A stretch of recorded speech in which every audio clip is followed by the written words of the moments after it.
Hello again. Happy to be here. Hello to all of you. And during this hour, we will talk about a Moroccan reform. A Moroccan reform, social protection reform to be precise, that was launched and initiated in 2020, but reaching a significant milestone in 2023, and we will dive into that in a few seconds. How can a country harmonize economic growth with citizens' well-being? Is that possible? What's the cost for that? How does it integrate economic policies and social development to enhance living standards and sustainable, equitable growth? This is what we will be seeing with my guests today, and I'll start with His Excellency, Minister Mustafa Baitas, in charge of relations with the Parliament and spokesman of the Moroccan government. علي الوزير، مرحبا، أهلا بك. أود أن أسألك في البداية، نحن نتحدث هنا عن منظومة الحماية الاجتماعية بالمغرب والورش الذي يرمي إلى تعميم الحماية الاجتماعية بالمغرب. بداية كلمات لتقديم هذا الورش وهذه المنظومة. شكرا. المنظومة الاجتماعية التي أطلقها جلالة الملك محمد السادس حفظه الله خلال خطاب العرش سنة 2021 تتأسس على 4 محاور أساسية. المحور الأول يرتبط بالتعميم التغطية الصحية لجميع المواطنين. هذا الورش نجحت فيه الحكومة خلال سنة. اليوم جميع المواطنين المغاربة يمتلكون تغطية صحية حسب انتمائهم لكل الفئات. أيضا الشق الثاني أو الضلع الثاني من الأضلاع الأربعة يتعلق بالتعويضات العائلية. سينطلق نهاية دجنبر. الحكومة وضعت له التصور العام من خلال جملة من القوانين، رصد الإمكانيات المالية وبالاعتماد على السجل الاجتماعي الموحد الذي يؤهل الفئات الأكثر هشاشة التي سوف تستفيد من هذه التعويضات. الضلع الثالث هو الضلع المتعلق بالتقاعد عبر إقرار نظام قوي يستحضر كل الإمكانيات اللي متوفرة عند بلادنا، وأيضا يستشرف الآفاق والبنية الديمغرافية للمجتمع المغربي. الشق الأخير هو الشق المرتبط بالتعويض عن فقدان الشغل عبر خلق آلية جديدة تستطيع أن تواكب الأشخاص الذين يجدون صعوبة في الحفاظ على وظائفهم. منين يخرج هذا العمل كله؟ من أين يجد الأسس الصلبة ديالو؟ يجدها من العمل اللي قام به جلالة الملك خلال 20 سنة عبر أولا تعزيز البنية التحتية القوية للمملكة لكي تصبح رائدا اقتصاديا. ثانيا عبر تعزيز الاستراتيجيات الاقتصادية والرفع من الناتج الداخلي الخام لكي يؤهل الفاعل العمومي لكي يرسم هذه التغطية الاجتماعية التي يجب أن تستديم في السنوات المقبلة. هذه هي العناوين الكبرى اللي اشتغلت عليها الحكومة الحالية في إطار وحدة التراكم، وأيضا أخذا بعين الاعتبار مجموعة من التحديات اللي عرفتها بلادنا. كوفيد 19 أكد على ضرورة أن تكون المنظومة الاجتماعية منظومة قوية.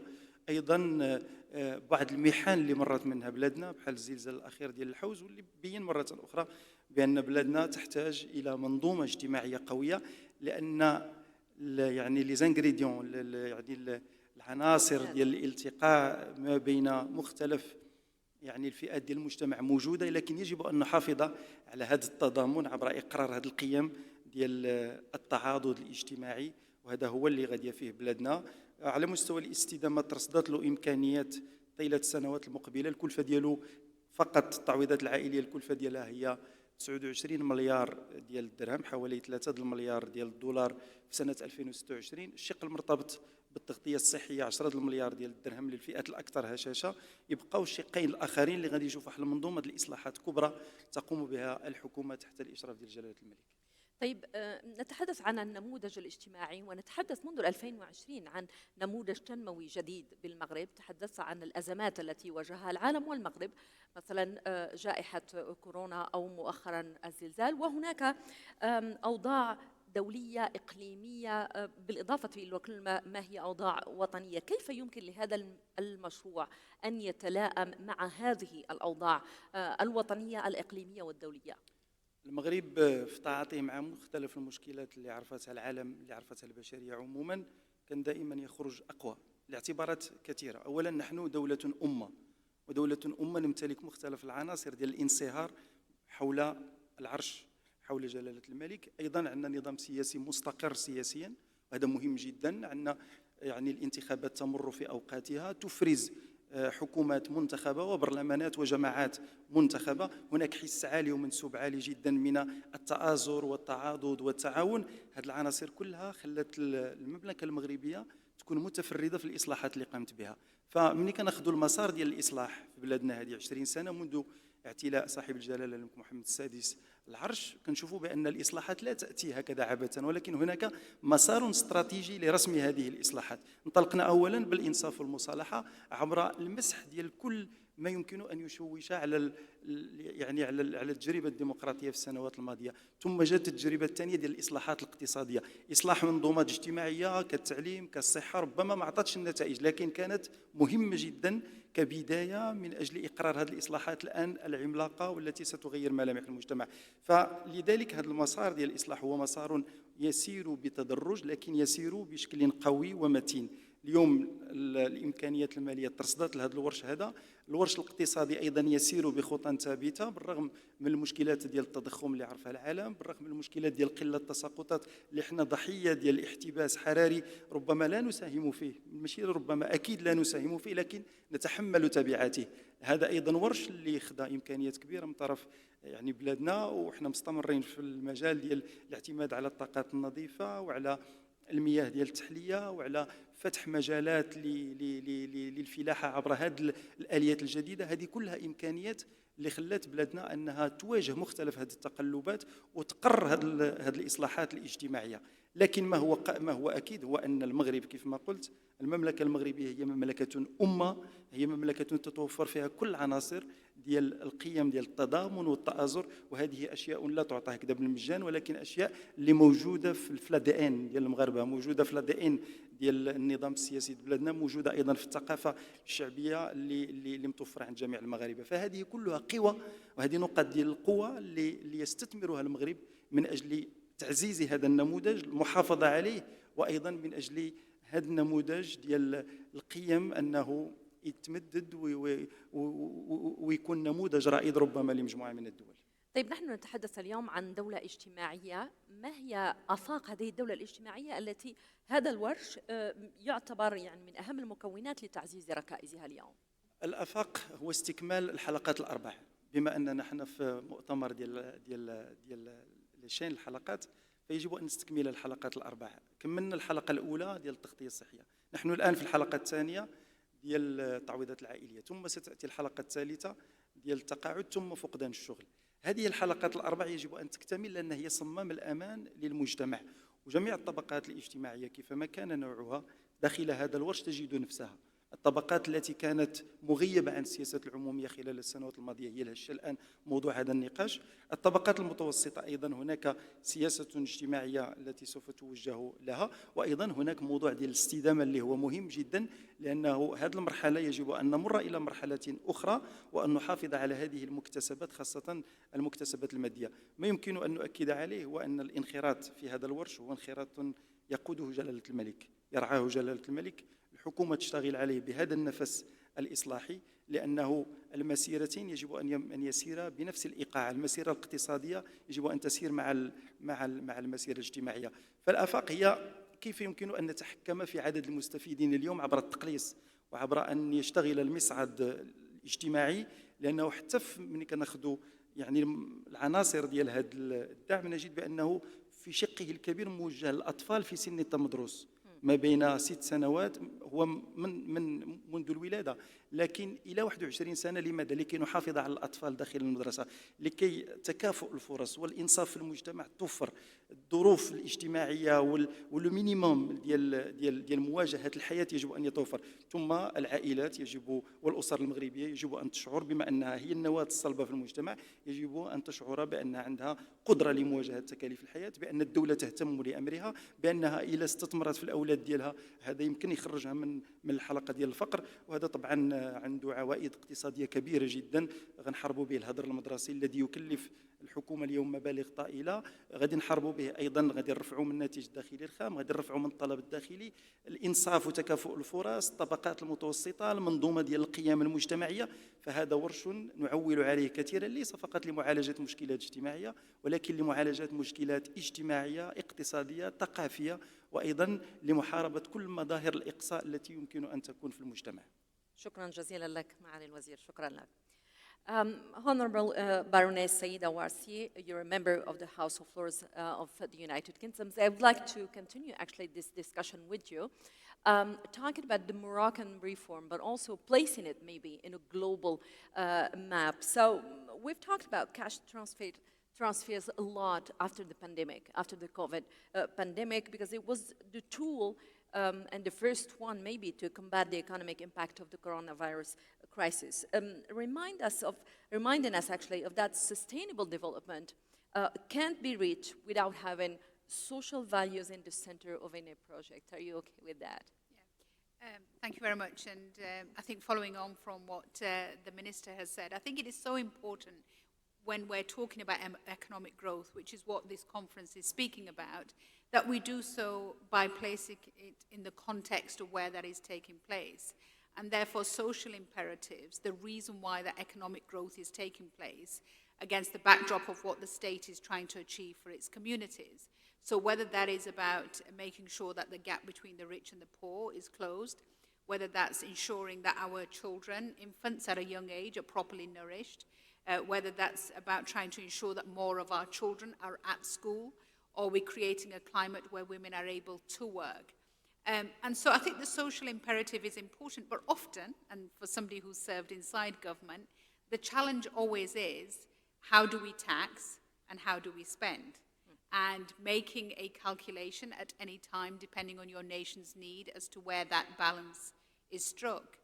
And most governments, certainly the governments that I've been part of, will always say that it is a challenging financial climate in which we operate. But what COVID showed us, Aziza, was that we were able to find the money when we needed it the most. Exactly. And I think it was a moment when we realized that almost across the world, this model was copied, where effectively the state became the main point of finance for the majority of its citizens. And I think off the back of that, there have been huge conversations. What does that therefore mean for the future of the welfare state? And what does that therefore also mean for the future of this concept of a universal basic income, irrespective of means? I mean, these are really kind of innovative ways of thinking, a universal basic income which allows society to thrive at its best. But I think what Morocco is doing is obviously pioneering, especially in this region, and it's fascinating for me to watch, coming from a country which has one of the earliest modern welfare states. Can we compare this reform and the Moroccan experience, as you know it, with what's done elsewhere in the world? If you go back, for example, through the United Kingdom's history, they always say that warfare created welfare. When we came out of the First World War and the Second World War, there was a real sense that people who could have been forgotten in the past could no longer be forgotten because they were part of a mass effort to save our country. And therefore, when those people came back from war, it could not be that these people could not have good health care, or their children didn't have a good education, or they were not supported if they didn't have a job. The thinking behind it started well before the two world wars. So, in the early 1900s, Sir William Beveridge was already thinking about what a welfare state would look like. But the moment of the wars fast-tracked everything. And I think in many ways, COVID has done that for so many countries around the world. It's allowed us to think in a different way and fast-track developments that may ordinarily have taken many more years. But we are still having the conversations about whether or not financial support should be in services or cash. Financial support should be conditional or unconditional. There are very few state financial support mechanisms in the United Kingdom which are unconditional. I was trying to think of a few on the way over. I think there's a winter payment for fuel for older people over a certain age, irrespective of your wealth. As soon as you hit that age, you receive that payment. So I think the interesting thing for me is to watch what is happening in Morocco and say, well, some things we got right, some things we didn't get so right. In the early days, for example, we had always anticipated that our welfare state would be funded by receipts of national insurance, so a kind of a national program where everybody pays into this national insurance scheme, and then the welfare state is funded out of that.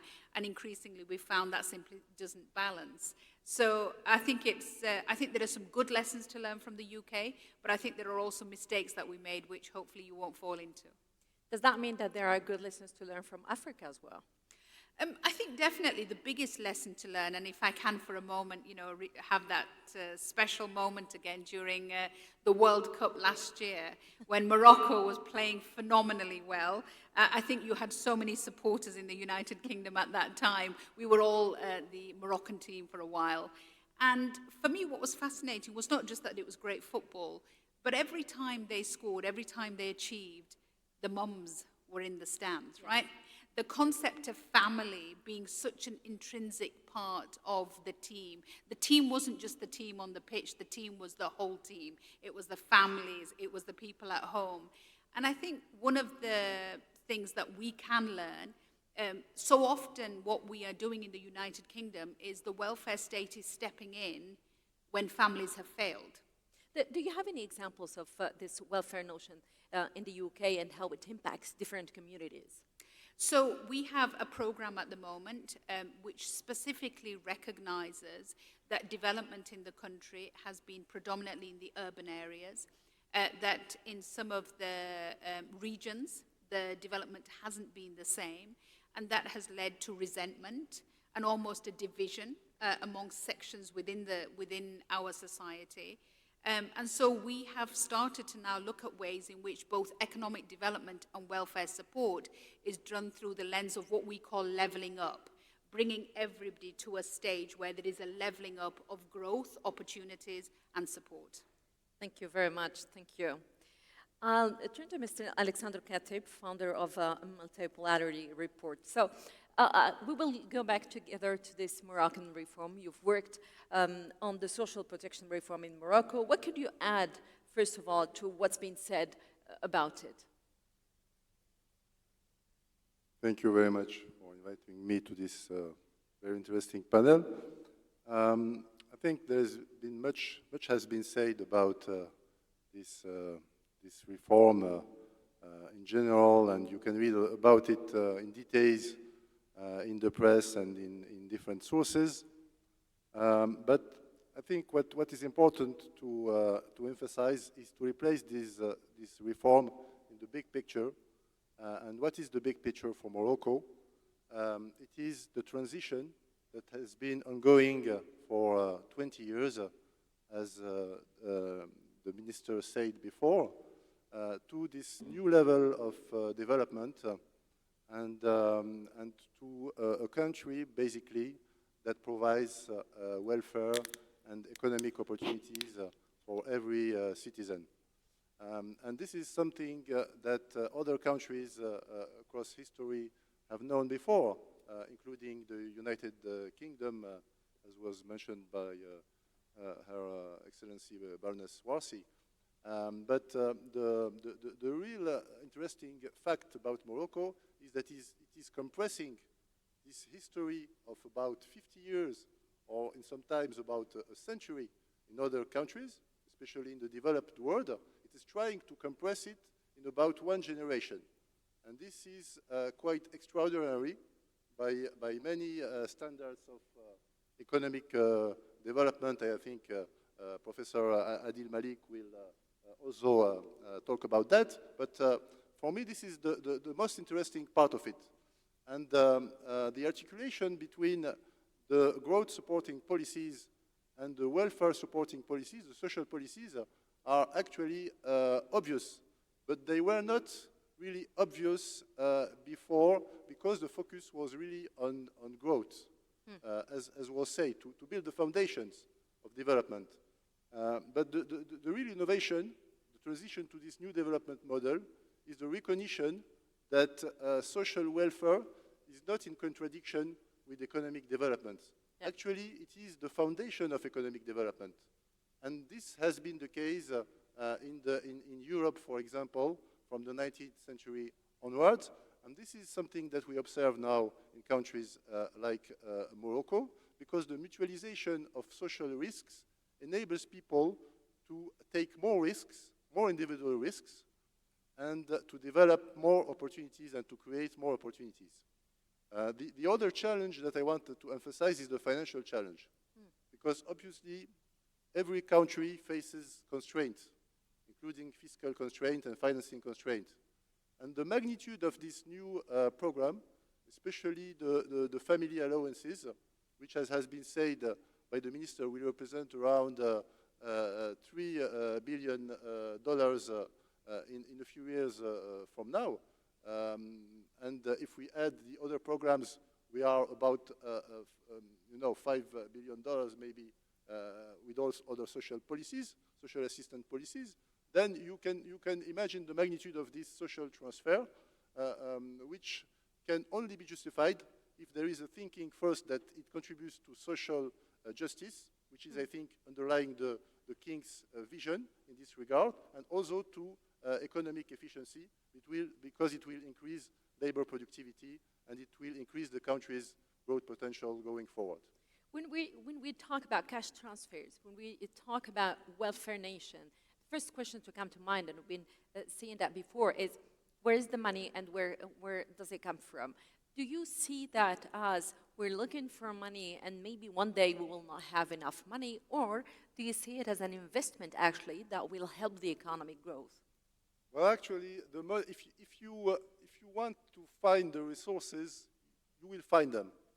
If there is a strong business case or a social case for the money that you invest, including in social protection, and I think the case has been made and the body of literature is substantial about the immediate and the long-term impact of such programs, including the non-contributive programs, the social assistance for the poor and for the vulnerable people.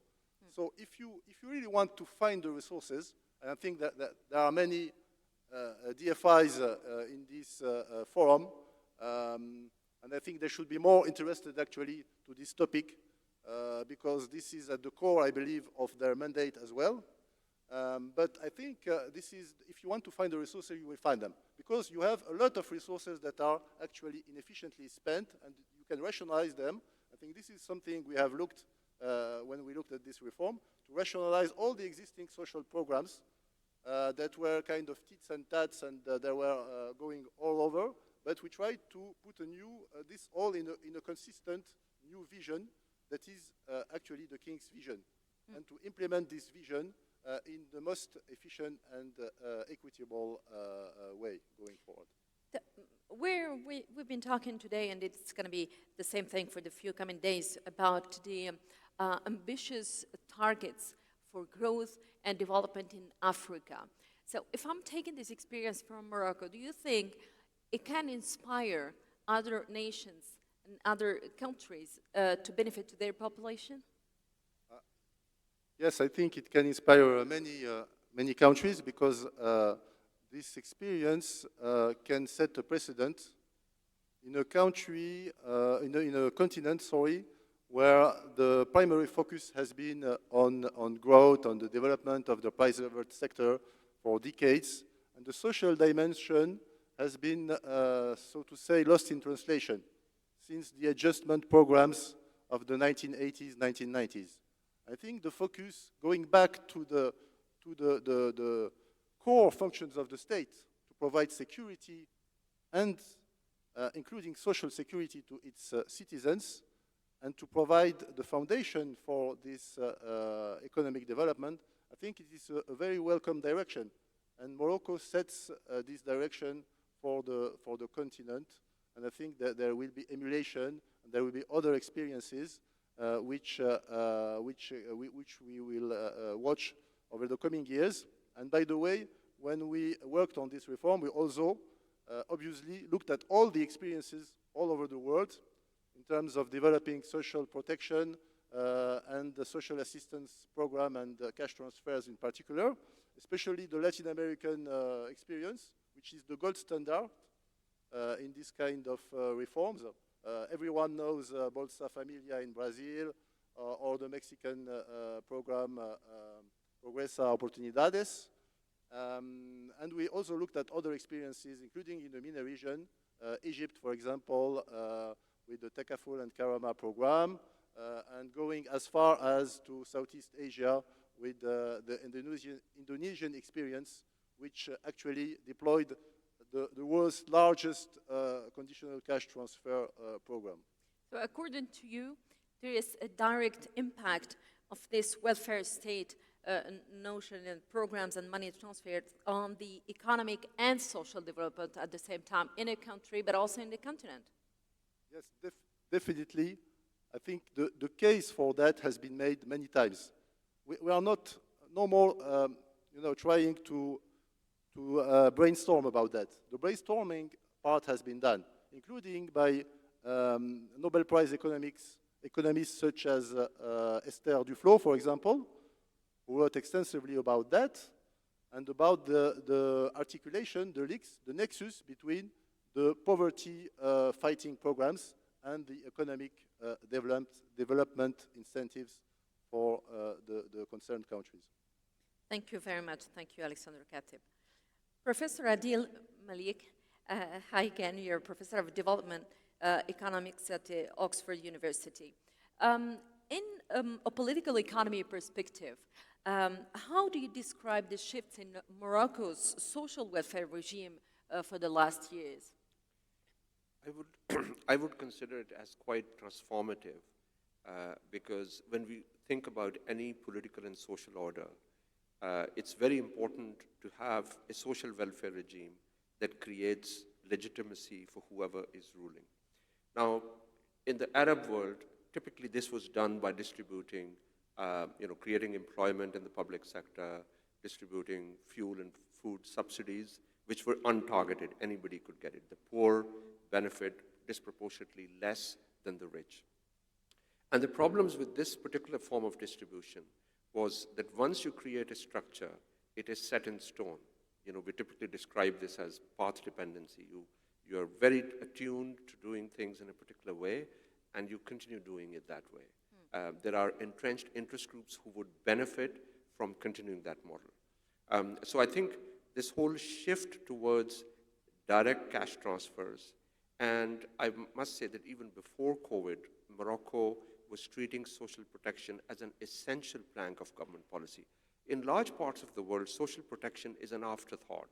You focus more on growth, industrialization, and then, okay, there's going to be a disruptive process. How do you deal with those who are left behind? Let's have a social protection regime. But Morocco has had social protection as one of the central planks. Now, the challenge in Morocco has been that there are kind of 140 different programs, social welfare programs, housing, pension, employment, health, education, and there are 50 different government departments dealing with that. This huge bureaucratic fragmentation.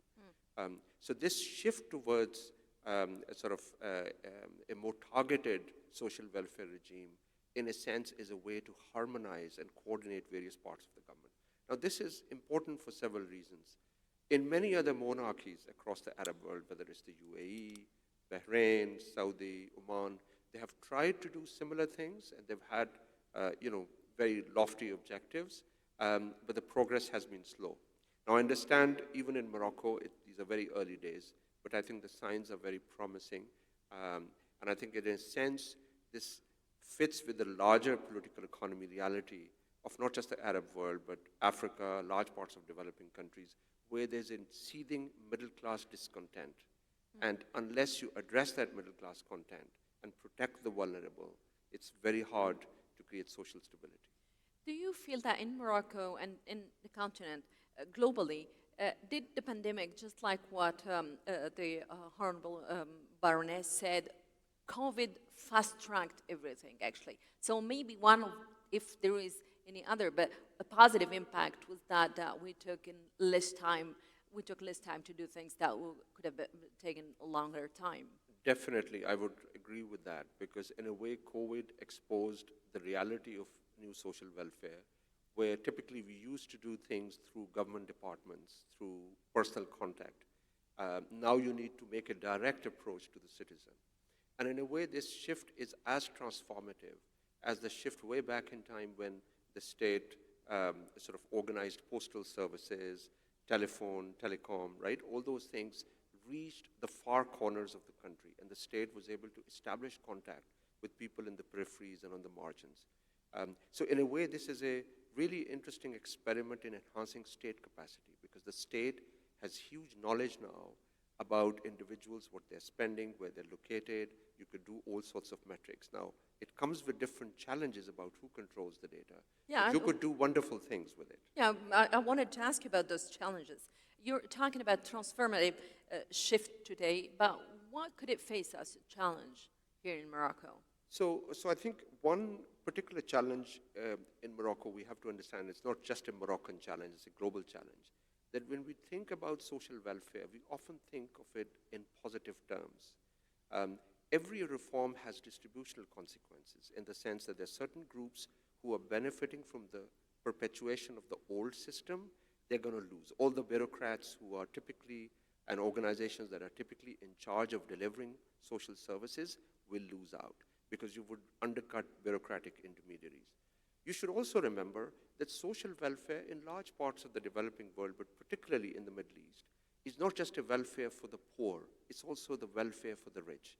Because there is a lot of evidence that suggests that subsidies, fuel and food subsidies, were not just targeting consumers, they were also benefiting producers. A lot of these big firms who may be connected, who may be powerful, they're benefiting from that system. In Morocco, for example, a key challenge would be pharmaceutical sector, right? You have generic drugs. In America, in Morocco, in all parts of the world, pharmaceutical companies are very powerful, and they have lobbying resources. So how do you deal with those distributional challenges requires that you organize the beneficiaries of this reform so that they make sure that those reforms are not repealed, right? So they kind of continue. The other challenge in Morocco, which again is perhaps not just a Moroccan challenge, but a developing country challenge, that's the size of the informal sector. You know, the informal sector is about 30% of GDP. 60% of people are employed in the informal sector. Many of them are outside the social safety net. And that's what COVID told us. Before COVID, a lot of the direct cash transfer programs were largely targeted towards widows, females, the really poorest of the poor. But COVID told us that actually there are a lot of people who are in transitory poverty, right? A shock can suddenly push them into poverty. A lot of them are in the informal sector, which gets affected because of these shocks. So you need to upgrade the social welfare regime to cover those segments of society. And I think that's going to be a major challenge in Morocco, where the informal sector is so massive, it's so huge. But there are other things that I think Morocco can and should do. We talked about Esther Duflo, we talked about a lot of other global initiatives and programs. Morocco has a very strong tradition of solidarity with zakat, with waqf system, with other forms of distribution. And the minister is here. I would encourage that Morocco actually harnesses the potential of many of those instruments that are very much culturally grounded in Morocco, but Morocco can set a new example for the rest of the Muslim world on how best to use those tools. Before continuing with you, I saw the minister nodding, so I would like to hear his feedback on what she said. So, معالي الوزير، ما هو ردك على ما جاء على لسان البروفيسور مليك من ناحية التحديات التي قد تواجه المغرب في إطار هذا المشروع وهذا الورش للدولة الاجتماعية؟ بالنسبة للتحديات التي يمكن أن تطرح عموما أمام أي منظومة اجتماعية كيف ما كان نوعها، هو الموضوع الأول هو موضوع الاستدامة. كيف يمكن للدولة وللحكومة أن توفر الإمكانيات المالية لكي يبقى هذا النظام الاجتماعي مستديم. فهذا واحد من التحديات التي استحضرتها الحكومة في تنزيلها لهذا الورش الملكي. أولاً كما قال الدكتور مالك، كانت الدولة أو الحكومة تدعم مجموعة من المواد. خرجنا بشكل متدرج، يعني سيبتدئ الخروج من هذا الدعم الذي يستهدف بعض المواد الأساسية ابتداء من السنة المقبلة وبشكل متدرج، ولن يطبق إلا في شهر أبريل، حتى مع العلم بأن التعويضات العائلية سوف يتلقاها الأشخاص المستفيدون منذ دجنبر من هذه السنة. بمعنى سوف نشتغل على مدى 5 أشهر لكي نترك المجال لهذه العائلات لكي أولا تحصل على دعم مباشر، وأن على المستوى النفسي والثقافي أن تتكيف مع هذا الدعم بشكل جديد. فخرجنا من هذا الدعم، هذا سوف نخرج من هذا لكن بشكل متدرج. سوف نحافظ على دعم هذه المواد طيلة السنوات المقبلة، لأننا نفهم بأنه الاقتصاد لكي يضمن الازدهار والتحول من مرحلة إلى مرحلة يجب أن يمر التحول في هدوء. إذن هذا التحدي الأول. ثم قمنا بتجميع جميع البرامج الاجتماعية، لأنه الحكومة كانت تخصص إمكانيات كبيرة جدا في مجموعة من البرامج تيسير لكن محدود الأثر، برامج ديال الدعم في بعض المجالات لكنها محدودة الأثر. عملنا على أولا أن نعرف المواطنين المغاربة الموجودون في هشاشة، نحددهم عبر سجل اجتماعي موحد يحق لجميع المواطنين المغاربة أن ينخرطوا فيه، وهذا السجل هو الذي يحدد الأشخاص الذين يحتاجون إلى دعم. حافظنا على الدعم الذي يوجه للأرامل، خاصة الحاضنات للأطفال في سن التمدرس. حافظنا على الدعم في حد أدنى بالنسبة للعائلات التي لديها أطفال معاقين لكي نواكبهم ونساهم معهم في تنشئتهم. قدمنا دعم مباشر للنساء الحوامل، شريطة المواكبة الطبية لكي نحافظ على صحة الأم وصحة الجنين، وهذا مهم في السياسات العمومية. لكن بخصوص التحديات التي طرحها الأستاذ مالك، موضوع القطاع الغير مهيكل، صحيح المغرب من الدول التي بدأت الاشتغال في مسار هيكلة اقتصادها، لكن نعي داخل الحكومة بأن معالجة القطاع الغير مهيكل لا يمكن أن تأتي من تدخل واحد. خصصنا مجموعة من التدخلات. قانون المالية لهذه السنة 2024 عملنا فيه مجموعة من الإجراءات الضريبية التي سوف تدفع مجموعة من المقاولات ومجموعة من الأشخاص الذين يشتغلون في القطاع الغير مهيكل نحو القطاع المهيكل. هل سرعت فترة كورونا كذلك في هذا المسار؟ نسبيا.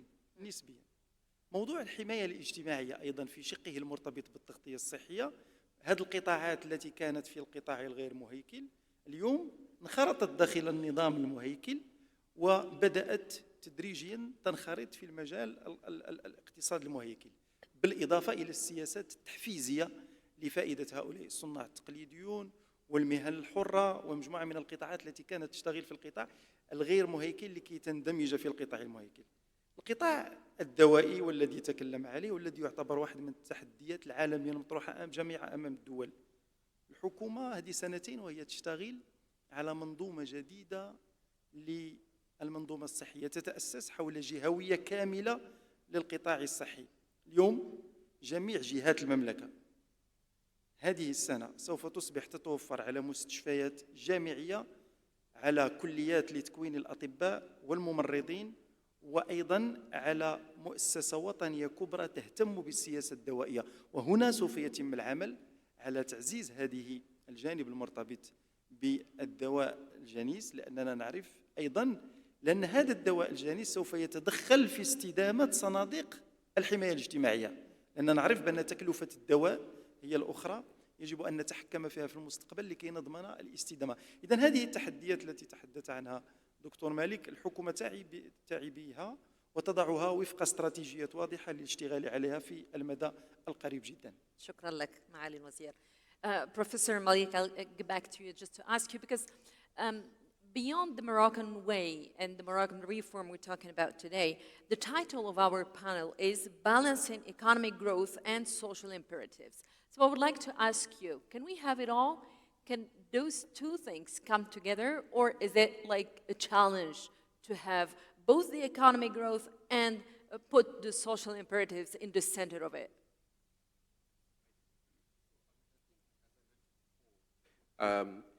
The process of growth is disruptive, right? So there are always winners and losers. In fact, in economics, we often talk about the idea of creative destruction.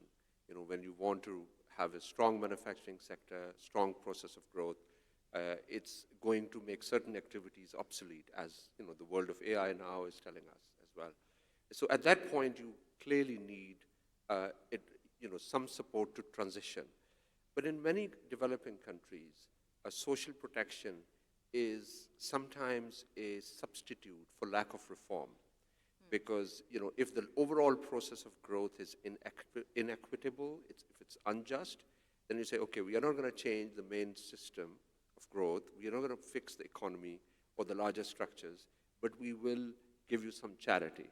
So the best charity is to actually have growth, employment. I mean, in Morocco, for example, a big challenge is unemployment. A lot of people in the sort of 15 to 24-year age are unemployed. But obviously, you need that transition, right? And so in that sense, it is obviously a complement in the sense that if you have social protection, it will support your process of growth. It will help you insure against shocks, because a lot of these climatic shocks or health shocks, shocks related to wars, will require you to maintain that minimum level of protection. But we must always ask ourselves, is this a substitute for lack of structural change that should make the economy more inclusive and equitable? Thank you, Professor. I would like just to go back to Alexandre Kateb for a closing remark and ask you, you said that you've been looking at experiences all over the world. Do we have experiences in Africa, actually, that can be inspired by each other when we're talking about welfare nation and we're talking about cash transfers? I think Africa is a continent, but there are many different economic models across the different countries. And it's very difficult to, identify one fits-for-all model, one fits-for-all strategy. For example, between commodity exporters and countries that are mostly energy and commodity importers. It's not the same really challenge. The political economy is different, and Professor Malik could elaborate on that. But overall, I think there is a benefit in creating this sort of platform for emulating the experiences and learning from one another, because ultimately the goal of all these countries is development, is to reach new stages of development. There are countries that are now in the low income bracket. They want to transition to the middle income bracket or to the lower middle income brackets. There are countries that are in the lower middle income bracket that want to transition to the upper middle income bracket or to the high income middle brackets, as is the case, for example, in Morocco here with this strategy which wants to compress history actually and to make history. But the reality is here, and you have to take into account of all the constraints to elaborate the financing schemes that could be shared, and resources should flow between different countries based on the needs on the different countries, including the needs of the states in terms of financing. So I could imagine that one day the African countries won't need to finance themselves on external capital markets in London or in New York or in Hong Kong. But they will use Casablanca, they will use Johannesburg, Nairobi, and other financial centers in Africa to finance themselves, because there is capital. But the key point is to use efficiently that capital to achieve those development objectives. Thank you so much. And I'd like to finish with you, Baroness, and have a question just linked to maybe what Alexandre Katib just said. Are we witnessing today a shift in mindsets in the way Africa and the South looks up to the North, and the North is also looking to the South, and maybe even the South looking at itself? I think definitely. There is no doubt, as somebody who is ancestrally from the East and who has been brought up in the West, who has deep connections in the South, but actually governs and is part of a political structure in the North, it's fascinating to see how all those identities collide when you see how the power dynamics in the world are beginning to shift. In the end, when Bill Clinton said it's the economy stupid, he was right. It is the economy stupid. In the end, most countries will look to where the growth is, and that includes growth both in relation to GDP, but also in relation to where the resources are, and those resources include people. And therefore, I think the dynamics will change and are changing. But I think Alexander makes a really important point here. Will that shift come still with the finance, the ideas, the value added still coming from Europe and the US?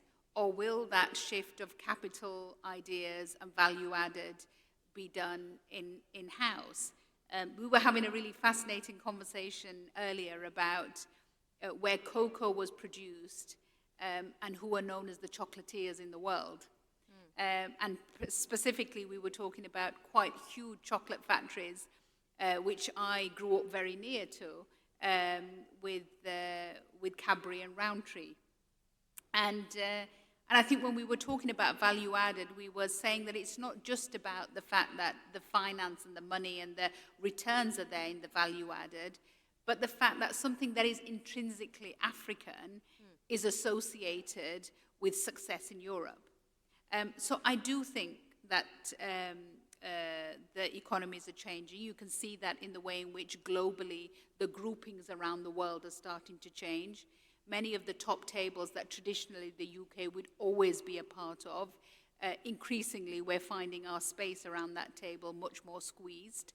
But I don't think we should be concerned about that. I think that there are ways in which, as I said right at the outset when we were talking about welfare, I think there are ways in which Africa and Morocco can learn both from the things that we got right in welfare, but also that the mistakes that we made. And I think increasingly we will start looking to Africa for where Africa is getting things right, and hopefully we can see some success back in the United Kingdom because of that. These boundaries and these borders, however much we try to intrinsically reinforce them, will come down, because in the end, a global world will be a global economy, and it will require us all to work together. Thank you very much. Thank you to all of you. It's been a pleasure to be with you and to finish this last panel of the day. So thank you, and have a nice forum for the few coming days for those who are still with us. Thank you so much.